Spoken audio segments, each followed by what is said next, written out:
Hello, and welcome to the Live Reality Games podcast. Here I am with Naomi to talk about Survivor Maryland, Major Conflict, Episode 4, a double boot episode.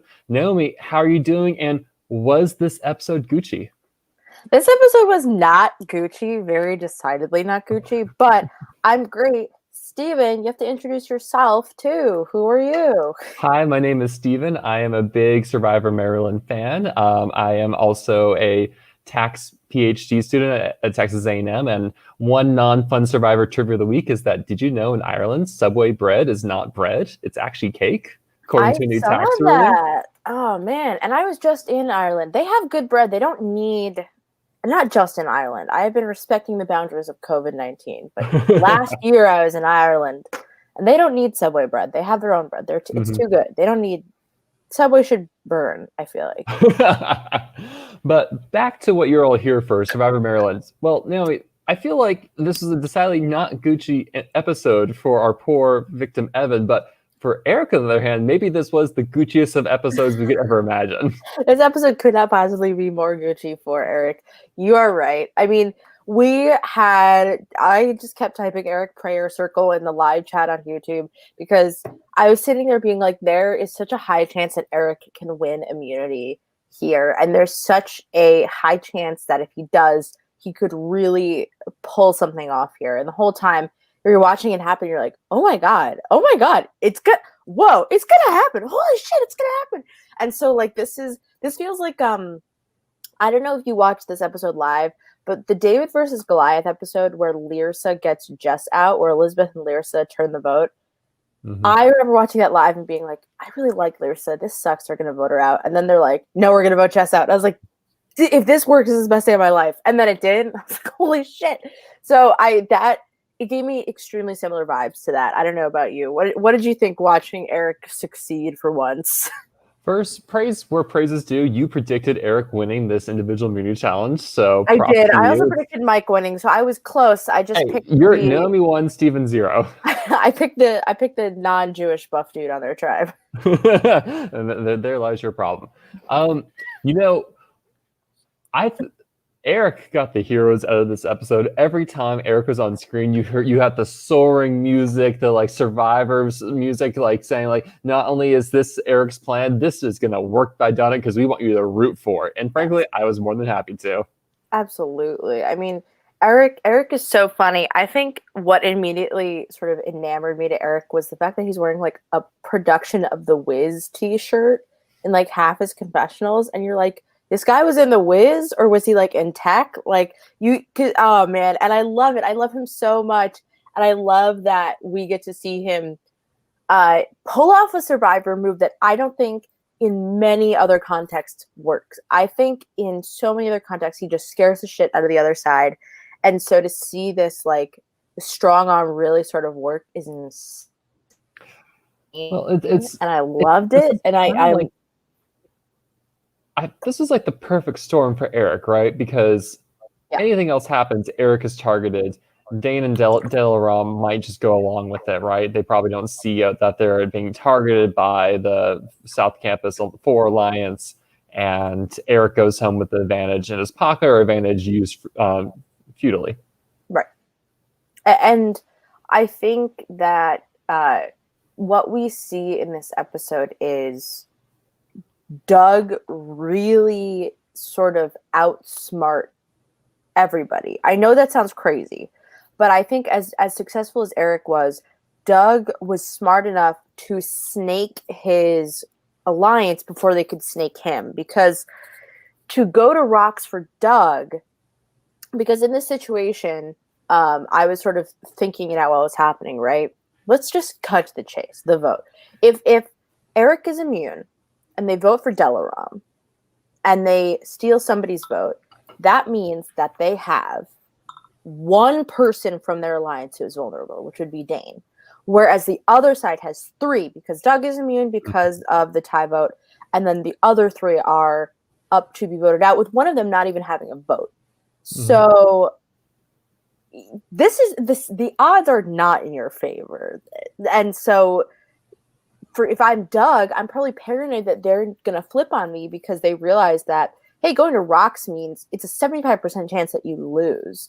Mm-hmm. We saw this in Australian Survivor All-Stars too, where the odds of going to like a rock draw that's like 3-1, you still don't even want to take that chance if you're the one. But I mean, that's a whole other story. That's a whole different story. That Australian Survivor, Sharon immediately like lied through her teeth and then backstabbed the 3 that she persuaded to join her, and props to her for pulling that off. But I think Doug could do something very similar. I think Doug is so snaky and in a great way. I love snaky players. So Doug is so sneaky and he wants to survive. So that's why I really think Doug might be an actually very interesting and positive spot for him. So, weird hypothetical. So, we learned this episode, and we've talked about that Anders told us that vote still persists through a tie. Yeah. Let's say you then tie it again, right? So it's 4-4, then it's 3-3. Then tribe, normally the people who aren't the people who don't have tie votes then deliberate how to break the tie. They have to agree unanimously. Yeah. If Eric has 2 votes and Tim has 0 vote, does Tim have no say in that? Tim probably doesn't have a say. That's really interesting. Yeah, because it's essentially you're asking the people, are you going to vote unanimously or not? So if you don't have a vote, does your opinion matter? I would say as a producer, no. If you don't have the vote, then technically it's a stalemate because you can't come to a voting consensus, not because you can't come to a verbal consensus. So if you, that's a really interesting question. I'd love to know what Anders is thinking, but I would say no. Tim's opinion doesn't matter. So one of the shocks of this episode is that they end up voting out Chris, your favorite player. They don't end up voting out Doug, and it's a question of, is this a missed opportunity? Like, what do you think led them to not take the shot against Doug here?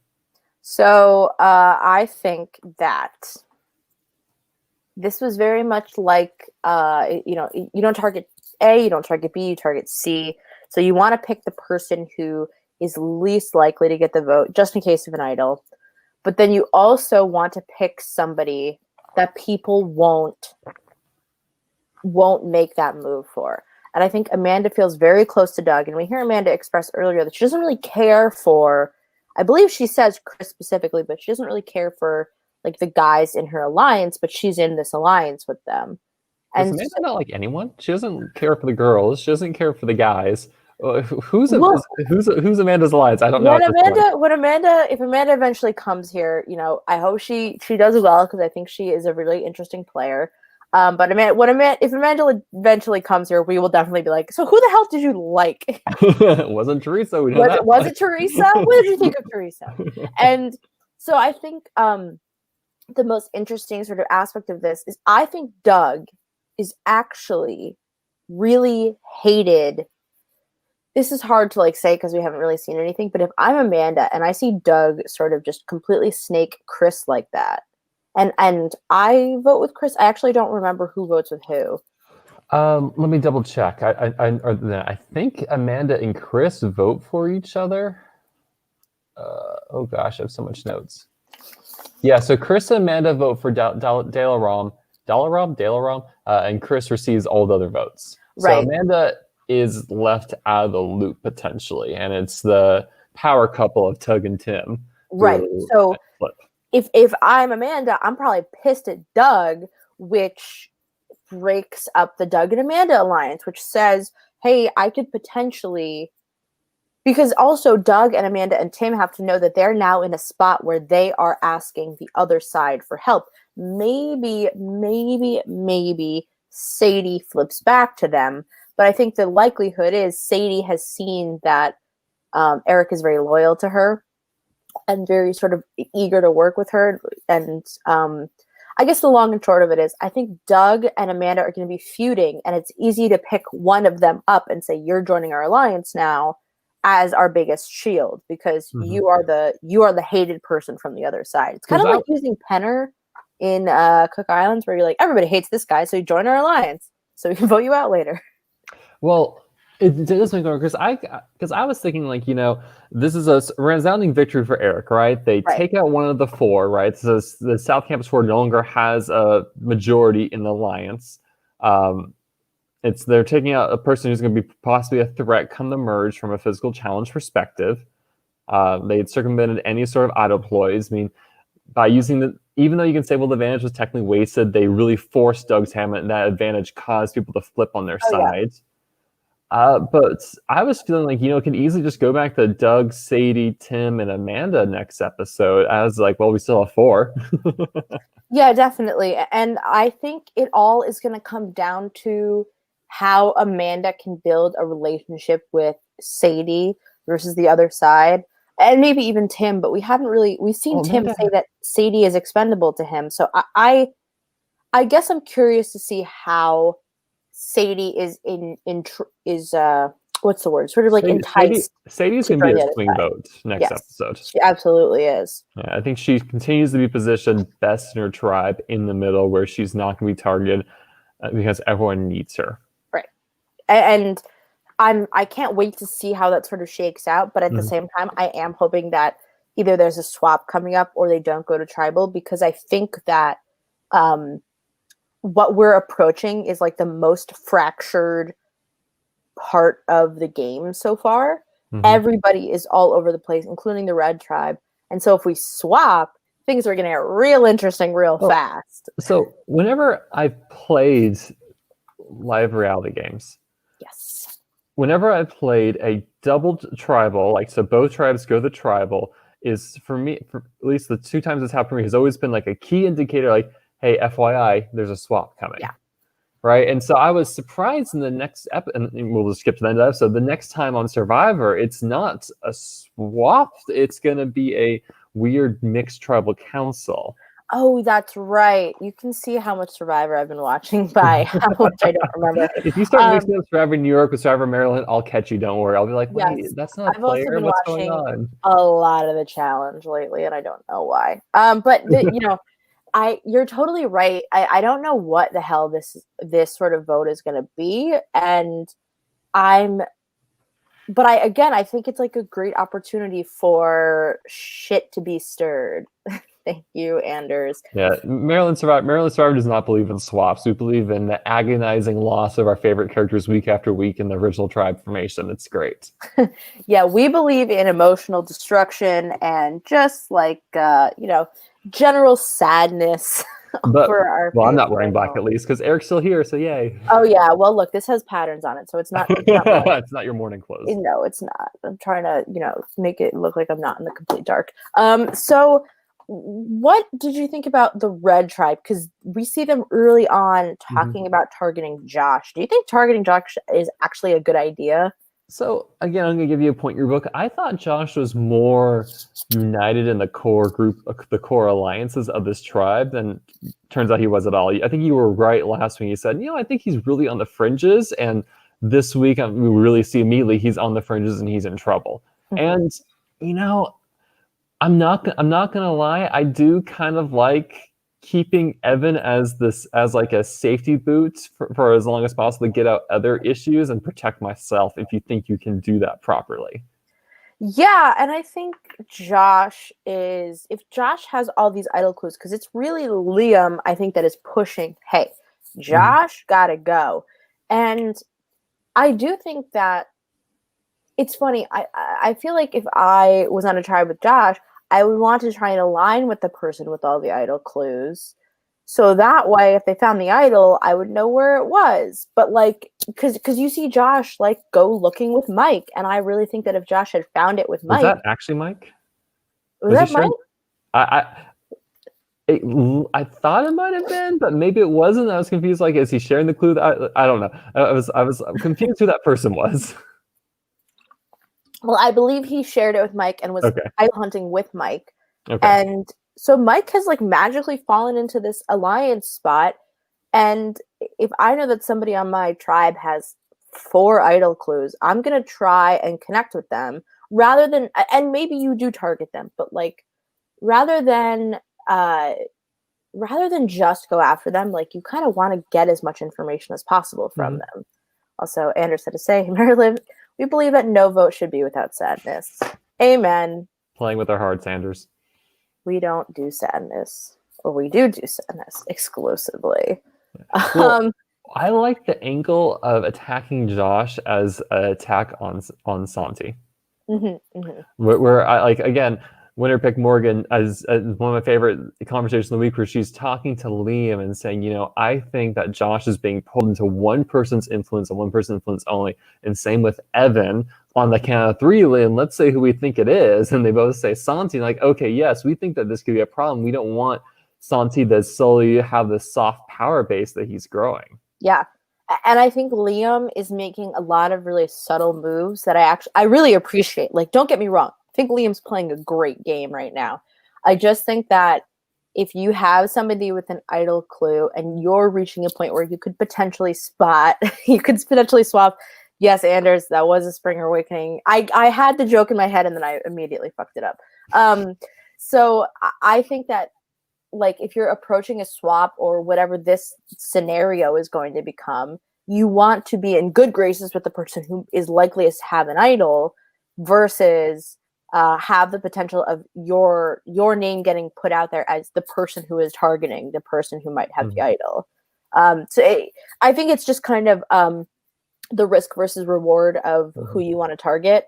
And I also think that Liam's connection with, don't tell me, Jasmine, there we go. I was reading her notes. With Jasmine is super important going forward. And so Liam taking out Santi or trying to weaken Santi is one of the best moves for him. It's just like, the guy with an idol is a dangerous person to just go after. Or not with an idol, but almost. And I think it's fair at this point, you either have to assume like he either has 4 idol clues and sucks at finding it, or he just has the idol. I agree that that's probably the correct term. You just act as if he does, because like he is the highest chance of having it. Definitely. And I think it was Mike. I want to say it was Mike who had the reads like, if he had the idol, he wouldn't have tried so hard in the immunity challenge. Like, so he probably doesn't have it just yet. What a great observation from Mike. That was really, I thought, something that I'm going to kind of write down in my book of like, hey, if you have an idol, pretend to go hard in the immunity challenge. Though, to be fair, would you ever not go hard in an immunity challenge like this? Oh, in eating, I don't know. I'm one of those people. I used to go to summer camp, and sometimes you had to be a waiter at summer camp. And all this really meant was you were bringing trays of food to the tables, and then you would bring the food back to the kitchen and the dirty plates. And the dirty plates grossed me out so much that, like, if I smelled it, I would just want to vomit. So I feel like but then I also love eating. So we're in two different worlds. I don't know if I would be good at a gross food eating challenge. I've actually never had to do the closest I've ever had to do a gross poor soul. You've missed out so much in life. The closest, shout out to Jeff Marks, was an apartment game where my tribe just had to eat like 2 pizzas and drink 13 beers. And that was a lot, but at least that was pizza and beer, We'll get more to the challenge later, but one thing I appreciate in this pre-challenge segment was I feel sometimes I approach the shows thinking these alliances are so locked in at this point, but this is episode 4. This is what, day 16 through 20. This is still early game, and things aren't as set in stone. And so I love when you see Morgan and Liam talking, and Morgan's like, why don't we start a business frat alliance? And you see the Tape Alliance kind of try to bring in Liam and say, hey, well, why don't the 4 of us work together? And suddenly you have so much more options in the game, I feel, because of this happening, where it's like suddenly, like, I thought the Tape Alliance was like going to be whittled down by Mike and his group. Now you're like saying like, no, Liam, work with us. They're totally sowing distrust between Liam and the other male tribe members. Yeah, not to mention, like, when we see this group, I think in college games, it's very important to cross gender lines. And I think this is the only reason the only reason I say this is because you want to have sort of as many people in your alliance as possible who are beneficial to you. That doesn't mean you need to have the biggest alliance possible, but I think in College Survivor, if you're noticing that the guys are really broing out with the guys and the girls are really getting along, you want to have somebody who's going to protect you over Abby, right? Mhm. Because what do we see Liam do? Liam puts Abby's name out there, or everybody kind of does, to weaken Mike, and Mike doesn't really know this is happening, but it's not any of the other girls, and you can talk about how that's a connection between Mike and Abby that they want to sort of weaken. And I actually don't remember if it's Liam, but I just I've watched a lot of, I'm sorry, I've watched a lot of Survivor, and the most important thing of that is that, like, if you have Liam on your side as the Jam Alliance, your name doesn't come out of Liam's mouth, and then when Liam is having his conversations with guys that you might not be a part of, Liam is going to work to protect you over Josh or someone like that. And so I think it's this long, convoluted way of saying, get one boy in your alliance. Liam, feminist queen. Like, we love to see it. I mean, I think going forward for this tribe, I mean, we have Evans voted out this episode. I really see it's going to be Abby and Josh, like in a normal tribal council structure, not with the nonsense we're seeing going in the future. I see it's those two things to be really pushed for, because it seems like there is a theme of the season saying who isn't, like, I think in the back of our minds, who's not committed, who like isn't playing this like the way the rest of us want to. And this week even saw Mike's like, I just want Evan out. I can't get in contact with him. He's just too busy. His schedule's too crazy. And frankly, he's a wild card.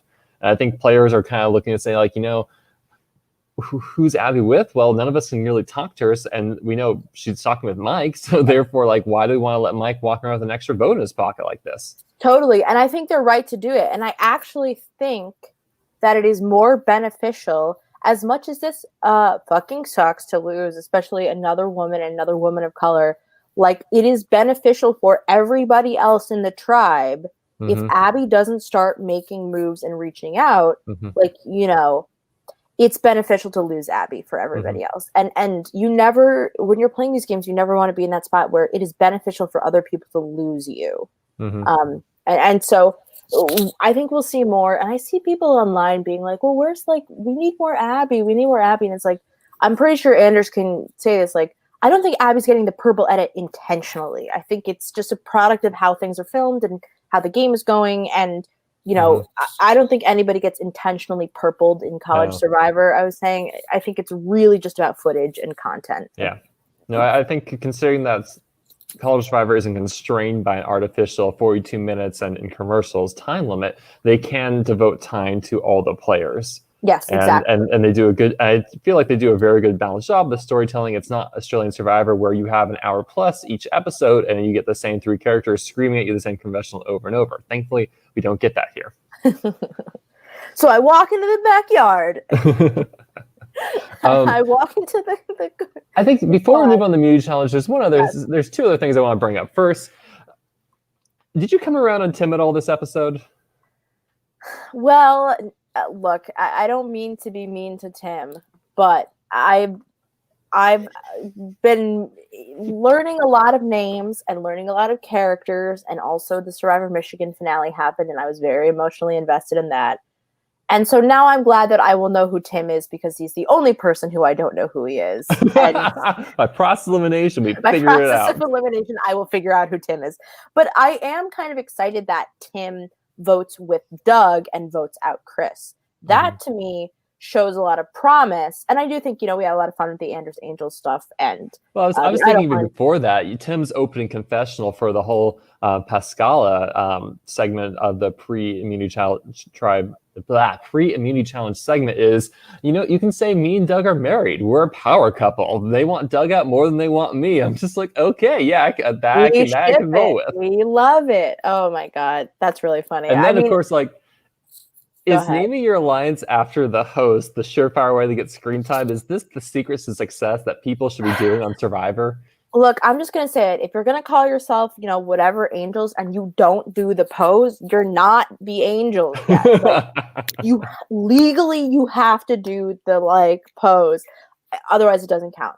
And I think this is really funny, but I think, I don't know, I guess it's a good alliance. It's not like the South Campus Alliance or like the North Campus Trio, it's got some ring to it. So I got to respect it. But I do love that Anderson very clearly is like, all right, guys, fine. Go ahead. So we move to the immunity challenge, and both tribes we've been set up to believe that Josh is a target A and Eric is target B for each respective tribe. The immunity challenges, we have a gross food eating challenge, a bunch of stuff's in the blender, drink it up, open your mouth. There's a red, a white, yellow, and a black round. Each round is so gross in such an insane way.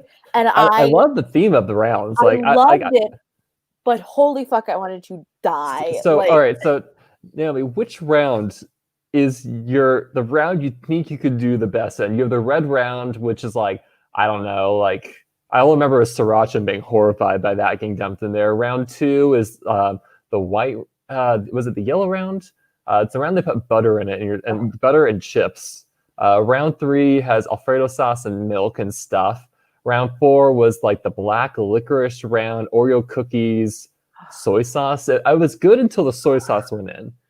I have to say the white one was the grossest for me because I don't like cream-based pasta. I'm not a pasta person. I mean, I eat it, but I was not a pasta person for a very long time. The milk and Alfredo sauce is like, it's going to be so and hard I don't drink eat. milk anymore. I've sort of like, fun fact, the human body is not really supposed to drink cow's milk. We're supposed to drink our own milk because that's why we make it. But I don't drink milk anymore. I mean, I eat ice cream like a I worked in an ice cream store. I'm never giving that up. But not drinking milk, your stomach feels better. So, this is so okay. gross. Anderson's helping. All right, so red is strawberry jelly, sriracha, beef jerky, and tomato sauce. So I think I would do this one because it is the most savory. Where I think the savory would cover the sweet of the jelly. The white one was the one where I did actually like gag and thought I was going to barf for a second. Yeah, so the next one is yellow. We have orange juice, pickled chips, banana, and butter. Thank you, Anders. I did not take great notes. I just noted like the worst thing. It was just like, oh my gosh. Like the yellow round, I appreciate because Morgan just looks at the cup. It's like, yeah, no, she just walks off. I'm like, I feel you on that. Like that sounds awful. Oh yeah, marshmallow. That's oh my god. Marshmallow, cauliflower, Alfredo, and milk. The dream. And Alfredo sauce genuinely made me want to die for a second hearing that phrase. So yes, I think maybe the red for me is what I would have picked. Honestly, the black for me, the Oreos, the soy sauce, the Pepsi Zero, black licorice. I like all those ingredients, and like the soy sauce. It's gonna be awful. It's gonna make everything taste like a salty mess, but I could stomach that. Yeah. So with the black licorice. So I think it's interesting. But I'm glad to see a challenge that doesn't just go, hey, we have balut. Not that balut isn't funny, but balut like makes me very sad. But our stale cold chicken tenders, the staple. I was expecting that because in the blender at some point it didn't, but it's okay. Survivor Maryland is growing and changing in a good way. Brown, where they just I mean, chicken fingers together. I mean, let's see, gross food challenges I've done. I think the worst one I ever had was pickled pig's feet juice and asparagus blended together. It was so awful. I hated my life after eating that and not winning the last round. The worst I've ever seen was, I believe it was Survivor Brooklyn South 3, where I think the way they would do it is you'd flip a card and whatever like two things you'd have to sort of consume combined. And I think it was like pickle juice and almond milk or something like that, which just like, it doesn't sound impossible, but I just remember it turned the girl who drank it, her tongue green. And like, you're just like, this is the grossest thing I've ever seen in my life. And I want to go home. My favorite escapade is in Realfoot, Thick as Thieves. Gross food challenge, there was wasabi, and I forget who was helping production, but I don't know if they've ever really had wasabi before, because they like smeared this giant piece of wasabi on both their plates, and all of us just like, that's not possible to eat. That's not you should not make people eat that. They're gonna throw up from that much wasabi. Anyhow, so we see Santi, Eric, Josh, and Mike get to the final round. The final round is this joyful combination of sriracha, soy sauce, Alfredo sauce, and butter, and somehow we see Josh and Eric pull it out. I just need to emotionally recover from the final round. So gross. They get it down so fast. So it's probably mostly liquid at that point, right? It's only the butter providing any sort of consistency. Let's talk about it. I think that like I just knew that like Eric had this in him to just like, I don't care what it tastes like. I'm just going to chug it. It's going to be fine because I want to win. And I think we've seen Eric really has a tenacity and a desire to win. But like really cutting it close, like seconds away from losing. And I think this was such a perfect, I have never seen a more perfect, I need to win immunity and I'm going to win immunity even on Real Survivor. Like it was insane. It's my favorite episode structure where you set up like everyone's saying, yes, X is the person to vote out. You have all this lead up, you have the challenge, then X wins, then all the pieces falling around, people scramble, right? It's my favorite style of episode. The fact we see in a double boot episode for both the obvious targets is fantastic. The only downside as well, you know, Evan becomes a sacrificial lamb, and that therefore the episode has the not Gucci vote out. But beyond that, it's like it's everything I dream of an episode this has. Absolutely. And the whole time I was watching, I was like, oh my God, Anders must have been fucking thrilled. Because you're like, you've got all this footage, and then you're like, oh man, awesome. I know exactly how this edit's going to go. And I loved it. And I loved that it opened the door for something different to happen. Because not that we haven't been having exciting votes, but I think that what was happening were people were getting picked off who were on the fringes of what was happening. And this really allowed it to, especially the Pascala tribe, or even the Red tribe, for it to blossom into what are the moves we need to make 3 steps ahead? Like, how far are we looking down the road to vote somebody out? And so I was really thrilled with this outcome. Yeah, let's talk about the Chikashis tribe first, because this is the Evan boot. This is the much more straightforward, but yeah, it still isn't, right? Where all those lead to vote out Josh. I guess let's just talk about Evan first. Like, looking at his game, what was he doing right and what was he doing wrong? What led him to be the boot here? So Evan, I think, was, I guess he just wasn't radiating like investment, if that makes sense. Because he did sit out of the previous challenge. And so did Ivy. He sat out of the previous challenge. But to be fair to him, he showed up. Yeah, he showed up, right? I don't hold much on the sitting out unless like, oh, you know, Steven has a broken arm, wrist, and like his other foot's broken too, and he's such a physical liability, we have to vote him out. Like it's not like that, right? Yeah, I think for me, if I see somebody sit out and I know that they are perfectly capable of being, like, if they're not sitting themselves out because they know they're going to suck at the challenge, I'm kind of seeing that as, oh, so you don't want to participate. Okay, noted. Not that it would be the biggest reason to vote someone out, but for me, like, you want to align with people who want to participate. And if, you know, Evan's not interested, that could signify down the line what we kind of see, which is Evan making plans and then canceling plans, not really talking to people, and being kind of all over the place. And essentially being not a Gucci Alliance member.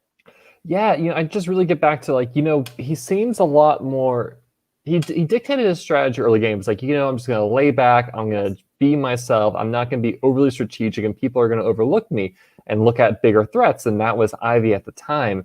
And then in this episode, you know, he needed to be more proactive, and it seemed like he was. We saw him meeting and talking with people and trying to maybe push the vote towards Abby, but I like how he said he didn't radiate invest in me. Like, I will be a solid Alliance member. I think he has a little bit of that wild card potential, a little bit of the, like, hard to reach, hard to coordinate potential. And I think that led people to say, you know, if we're going to fight, it's not going to be over him. Let's go down to 8 and really draw battle lines then. Exactly. I don't think Evan was a dumb player. I also want to make that clear. I actually think that Evan was utilizing a strategy that I thought was pretty successful, pretty opportune. He just was like he wasn't giving me the sort of signifier of like, hey, I really want to do this and I really want to play. And I think in a game like this, I'm always willing to support somebody who wants to be there over somebody who is just not giving me anything. This happened, and, you know, I feel bad. This sucked. My tribe lost the first challenge in Survivor Buffalo, and we had a choice between, I think it was Andrew or Tim, and Tim just, like, wouldn't really socialize or strategize with anybody, and Andrew was much more vocal about, like, wanting to work with people, and our tribe eventually chose to keep Andrew over Tim because Tim wasn't talking to us. And I think if Evan's not talking to you, you don't feel compelled to save him. maybe I think really maybe Anders was, have an opinion also, but like I think if he just talked to more people, there's a high chance he could have gotten Abby to go instead of just taking Abby's name and going, okay, great, that sounds good. So See, head tribe. I think ultimately the Evan vote out is best for Mike. I think Mike is the one that seems to benefit the most from that by like, I think it was the vote he wanted. He ended up keeping Abby. I think it forwards him the most. And the next best thing for Mike would have been to clip someone who is more likely to target him in the future, but I don't know who that is at this point beyond Josh. Do you think this was Josh and Santi's best move? Vote out Evan. I don't know particularly. I think it's a good move for Santi to have Abby's name in the air. I think I don't know that the problem is Josh doesn't know he's on the chopping block, and so he just knows that like people might be threatened by his idol. So Santi told him like, hey, Mike threw your name out. Josh is like, oh my gosh. And right. So we've seen Josh here several times. People throw his names out and then he doesn't like strike at them. Right. So I think it's been really beneficial for Santi to have the Abby target in the ether, because if the girls hear that but they've also seen that, hey, we got rid of a guy before then, they might feel more comfortable targeting Abby. And on the other side of things, they might say, well, look, Mike got a really beneficial move for him. Now it's time to go after somebody that is really beneficial to Mike. I love Santi's awareness of the game and where he's at in it, where he's like, I'm kind of caught between two alliances, right? There's the me, Mike, Liam, and Jasmine alliance. And then there's potentially me, Josh, in that case, Evan, and I forget, Angie, right? He's kind of like, there's two groups of four I can see forming with me in it. And I need to position myself behind bigger shields. I need to have shields myself. And like, if I go with the Josh, the Evans, the Angies, I become the shield and I become the target. People come after it. I don't want that. Versus even if I'm more hesitant to work with Mike and Liam and Jasmine, they're going to draw so much more fire before me. I really like that analysis from him, and kind of like, if I get the sense like if he needs to let go of Josh, I think he's going to. He's like, I need to stick with these other players for my own self-benefit. Yeah, totally. What did you think of the girls? What do you think of Jam? Jammy Jam. I'm considering it like pajamas and not like jam. I'm like they should get like matching like PJs to like Jam. I think letting Evan go is okay as long as they're able to target. I love the fact that brought in Liam. I think that opens up way more possibilities for them. I think their next best bet is Abby or potentially Mike in that case, right? I think they need to potentially. I think those are the people. Oh, even then we saw Mike. We saw Mike meeting with Morgan. I want to say. Hold on. Let me see. This is where this is like this is when Mike's saying each of us picked a person to be with, and so it was Mike and Morgan. He's trying to establish relations with him, and he picked with Morgan. I think I thought that was a great idea. It's like, yes, you want to diversify.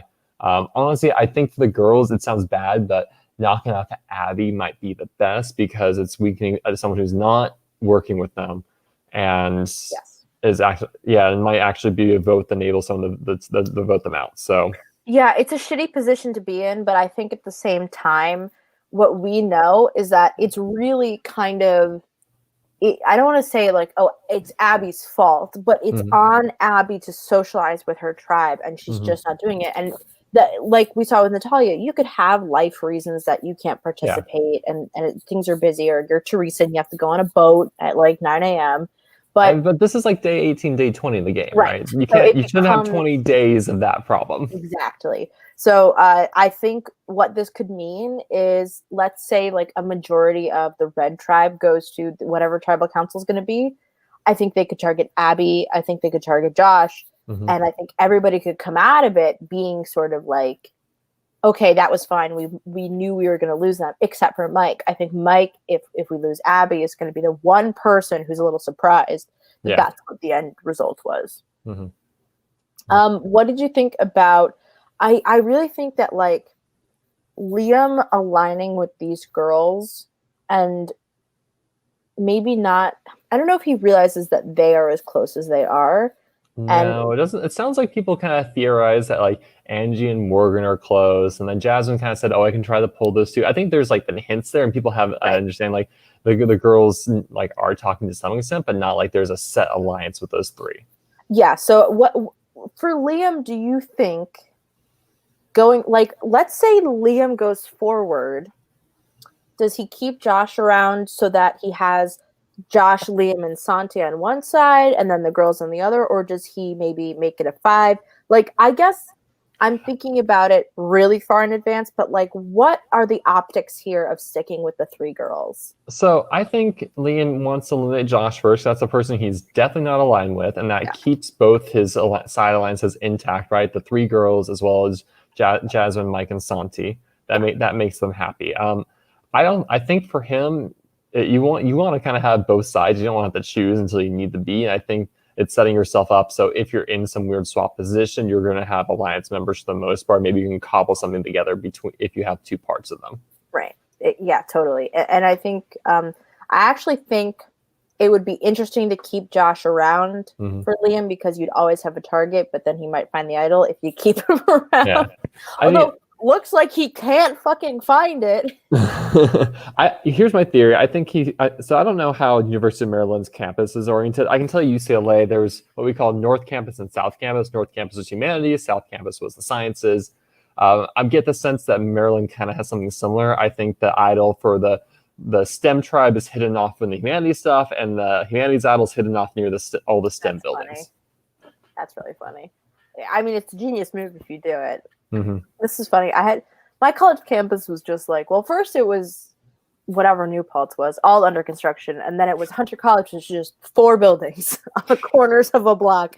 And you're like, all right, it's one of those 4 buildings. I would love that if we're just like, you hide an idol in New York City, and it's like, good fucking luck. Someone might pick it up out of nowhere. So I think the Evan vote is the smart move.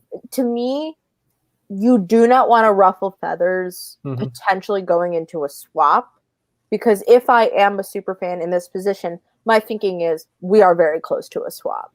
And that's not correct, but I would rather not ruffle feathers and make a consensus that people are sort of united on and then actually get what I want to get done than blindside somebody and have somebody very pissed off and potentially go to like a 3-2 swap and they're the 2 that's with me.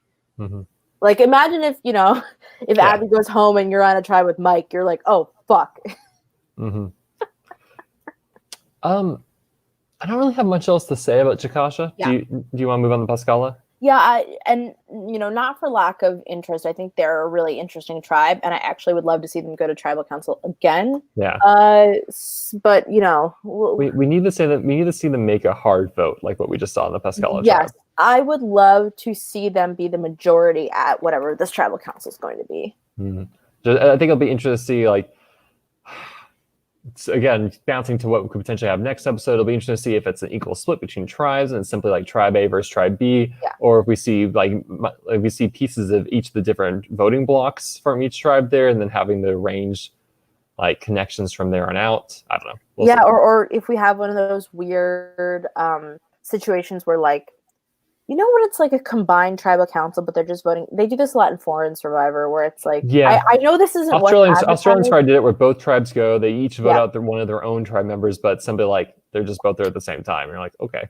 Yes, or they swap. I don't know. It's going to be tricky. I'm excited for whatever the result is, but I think no matter what, this is going to be a very fiddly vote. I didn't even think about using it as a swap, right? Saying like, hey, we're going to compete in individual immunity. Everyone who wins is now a new tribe. That would be really funny. That would be fucking hilarious. If like, hey, the winners and the losers. That feels like when Fiji was set up and they're like, no, these tribes are balanced. That'd be balance would be a concern if tribes are arranged like that, but we'll see. So the Pascala tribe, it was interesting seeing how all the information was being conveyed between the players. Yeah, this is quite the web of information sort of delineation. Yeah. And it's interesting that, like, so now that target number one, Eric, is off the table, who do they go for? Well, the six is like, well, we can go for Amanda, right? Because Amanda and Eric are not in the six, and therefore we go for Amanda, but Amanda's in that South Campus 4, and therefore they're like, no, let's blindside Dalaram instead. Yes. Because we think she's a bigger social threat with more connections to other players, and someone tells Eric that this is happening.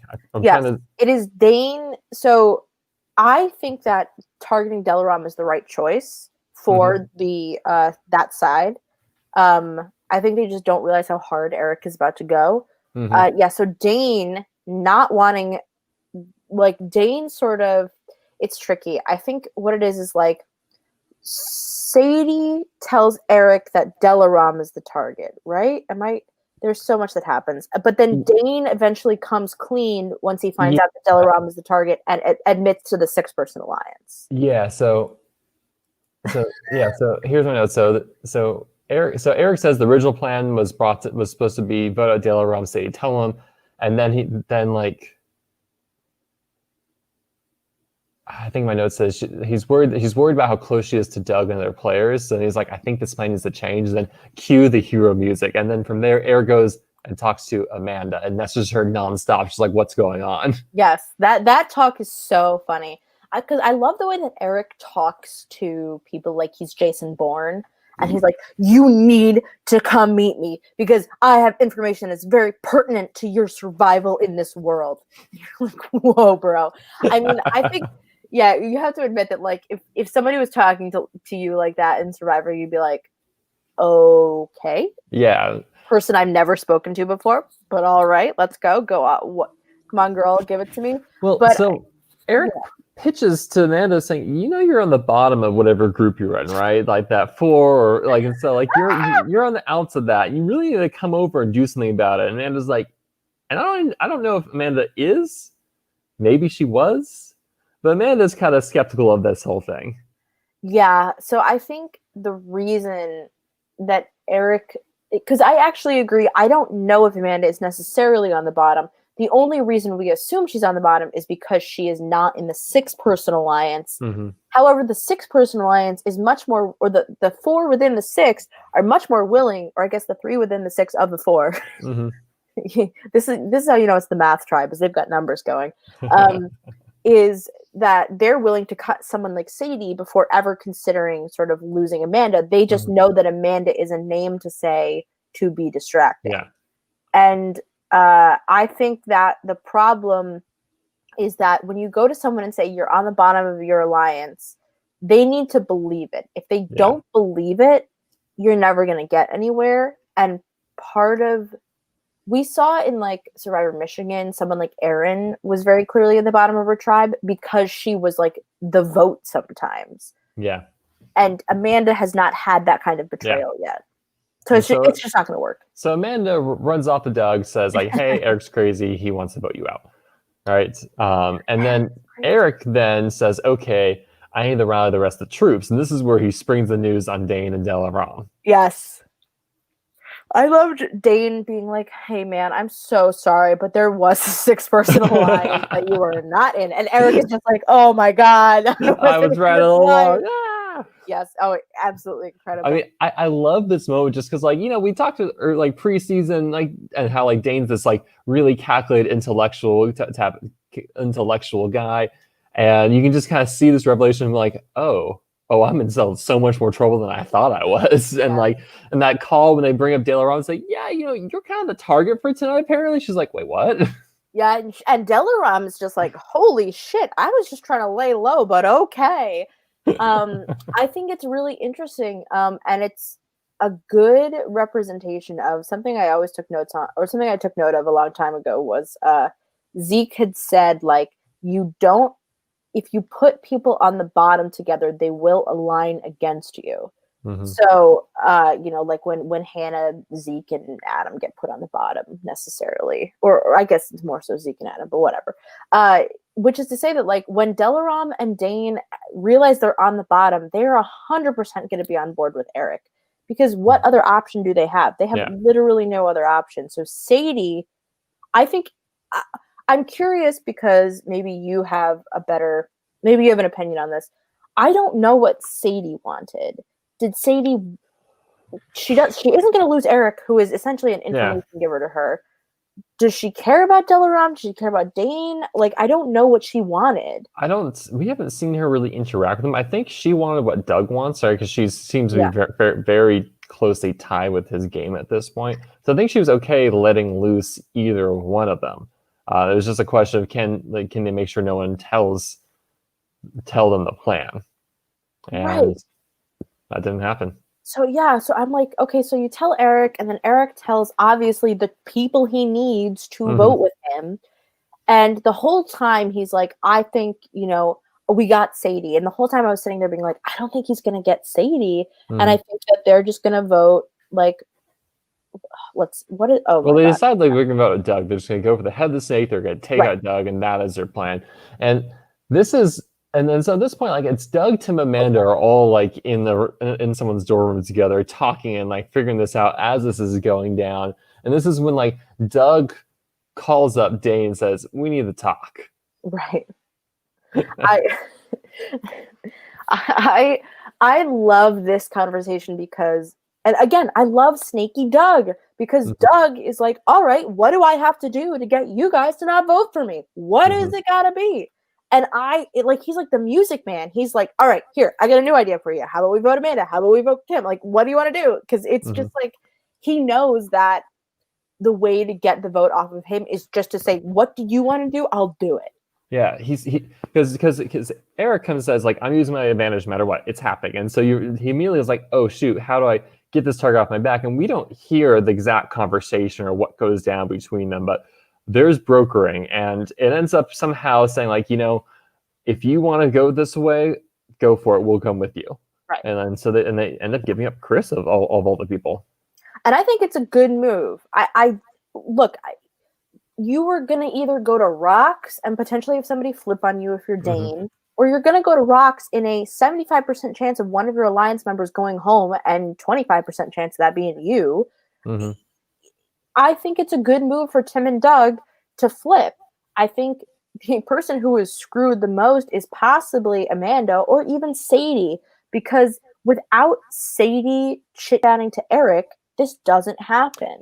I thought this episode was bad for Sadie because she's kind of exposed as playing both sides, as like lying to she'd been talking to Eric and then lying to Delaram and Dane, and then she's close with Doug. It kind of exposed a lot of where she was, and I think other players recognized that, which was very unfortunate for her. Yeah, and then also Amanda is really exposed. Eric, again, a really smart observation by Eric, which is he says, how does Doug know that we're targeting him? Amanda must have told him, and he's right. And I think it just shows Eric that Amanda is not somebody I can work with because Amanda doesn't keep the information I give her to. It's really interesting. Well, like, what do you think about this method of like, I'm going to give a bunch of people information, and then when I hear that information come back to me, I'm going to realize they're not trustworthy. It's crazy. Like, this should not work, but Eric is making it work. Insane. I mean, ideally, like, I give information from me to person B tells the rest of the tribe, no one then tells me. But you see, like in Millennials versus Gen X, Jay has the idol, right? This whole extended scene where you have everyone telling every other person that Jay does have an idol, and therefore the secret is out and it's spread by wildfire as soon as Will Wall told someone. A test. I love that scene. I think that like it's just Eric. I guess it's like I don't know how much Sequester you've watched, but like in Sequester, you reach this point where you're only in one room. It happens in orgs too, where like you're just in a tribal council where it's one room. And you're just fighting for your life amongst the group of everybody. And you kind of like, you have to play it really delicately where you either have to go really bold and say, I'm voting for this person and I'm not changing my vote. And if you want to survive, you need to vote with me. Or you wait till the end and you go like, I'm voting this person and like surprise. Are you talking about the Final Four drag round? Yes, but also like it's happened to me in like final in different rounds. Like there's one round where it's like you're separated by room, and there's 7 people in one and 7 in the other, and it's just like whoever gets the highest number of votes goes home. And so you can either target somebody in that room, or you can all vote for each other and hope that it just kind of goes to a wheel. It's a weird strategy. But this is to say that when you have to like fight for your life right in front of everybody, and you can't really be sneaky, you have to be very straightforward. I thought Eric did a really good job of strong arming everybody. And they're pissed about it, but it worked. So yeah, you know, this is one of the things I loved is that when we saw these steal advantages getting put into play, I was like, yeah, these things are going to be floated around the game a long time. Like steal vote advantages, extra vote advantages don't see use pre-merge. And the only time they see use pre-merge is in swap situations, and they're kind of almost like a swap killer because you take this interesting dynamic. Think of, I don't know, the most recently David versus Goliath, where you have the swap and you have like you have a 4v4. No, I'm thinking out of the idols 4v4, but Elaine gets the extra vote and they're able to take out the dude from New York, I think. Jason. Yeah, they take out Jason, which was super unfortunate. We don't get to see a true test of tribal lines, or if someone would break, or if there'd be a rock draw. But this, using a player willing to burn the advantage and use it as a threat and to strong arm the competition to make things happen their way and break alliances like Eric did this episode was really fun. And the teaser for next episode kind of makes you wonder, like, are we going to see like different alliances form? Are we going to actually see Doug and Eric like make a truce saying, hey, you know, we understand that we're problems for each other, but it's in our best interest to keep each other in the game. Yes, and I think that Doug, here's what I was thinking is the future problem, because we see Chris go home, bye-bye, and here's what I think the future problem is. I think Eric is too trusting. Eric is too believing in Doug, and I think that Doug is actually in a really good spot because he can dog Eric, and he can sort of mist him and like snake him, and then all of a sudden Eric is left out to dry. So I think that, like Eric even says himself, like he's not a good liar. He just tells the truth, which is great for anybody who's aligned with him. But if he can't lie to somebody like, you know, to Doug, then I think Doug is always going to have the upper hand. One fringe thing I have to wonder is, do you think that we're seeing a giant missed opportunity for Doug not working with Santi right now, considering they're roommates? Like, should they be working with each other? Because I feel like what the hell's going on? Yeah, I feel like we're getting this. I feel like there can be an easy setup where we see like the Doug's on one alliance in his tribe versus the Erics, the Delarams versus the Danes, and then you have Santi. People kind of look at Santi seeing establishing a power base and turning on him. So it'll be his alliance versus Josh, him. I don't know who else in Santi, but like maybe Angie might get thrown in there for kicks and giggles. Yeah. I don't know. It makes you wonder if we're going to need to see out of necessity Santi and Josh coming with each other, or they're just not Santi, Josh, Santi and Doug coming to each other, or maybe they're going to realize it too little too late that they need each other, or I just don't know. I think maybe if the sort of situation that they end up in with whatever tribal council is about to happen permits them to almost create like a all-star team of like their favorite alliance members, that might be the best beneficial thing for them to say, hey, Tim, you're coming with me. Hey, like Mike and Angie, or you know, Liam, you're coming with me, and we're gonna form a 5 or a 6, and that's going to be the power structure, because it will allow us all to go further than we ever could in our tribes. You know, like if they try and pull sort of an all-star move and maybe, you know, make the, I was going to say the Harlem Globetrotters, but I know that they're bad at basketball. The good and amazing race. It's all good. I couldn't think of what I wanted to say. Anyways, so I guess it's so hard to say because we literally don't know how whatever is going to happen is going to shake out. Yeah. We'll have to tune in next time this Monday. If you could gaze into the future, you might think life would be I would have invested more in the stock market. And won all my Survivor challenges when it comes to picking future winners. I think a lot about there's a Jimmy Neutron episode where he goes back in time and tells his dad to invest in like Coca-Cola or something. I think about that a lot. Whenever it says stock market, that's the only thing I think about. So next episode is Monday at 6 p.m. is I think when they've been airing, or 7. I don't even remember anymore. There's too much. There's too much content. I almost never catch it live, so I always end up watching it on Tuesdays. I'm not the good person to look to. And then you should always tune into the after show that is also live. A really fun sort of getting to, first of all, meet a lot of personalities from different college survivors, and getting to just like listen to what behind the scenes content Andrews has to say, because it's always very entertaining and always very fun. So definitely subscribe. The easiest way to get this done is to subscribe to the Survivor Maryland Generation 2 YouTube channel. And look at that. You're halfway there. The next part is just tuning in.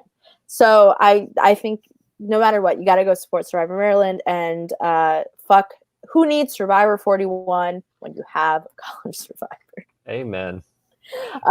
So Steven, anything exciting for you to plug? What's up?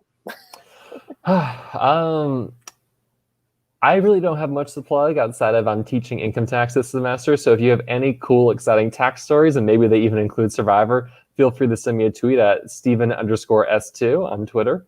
I like using fun stories like these, such as Subway is not actually bread. That's the example I used in class today. Steven said, let me call Subway out real quick. We're not going to get a sponsorship from them. I apologize. Oh, I know. And for me, I have a little something called Survivor New York. Shocker. I bet you never heard me talk about it. Survivor New York episode 2 is literally in an hour, but we also are doing live recap episodes with former players, the exit interviews with contestants, and obviously our host, Chris Lord, who is a lovely person. And you can follow Survivor New York on Instagram at Survivor New York. We copped that handle, don't worry. So thank you for tuning in. We'll be here every week to talk with people. Hopefully, whoever is voted out next week, we get to interview them. And I hope next week is more Gucci than this one. We'll need to find a new catchphrase now that Eric's gone. Eric, Evan.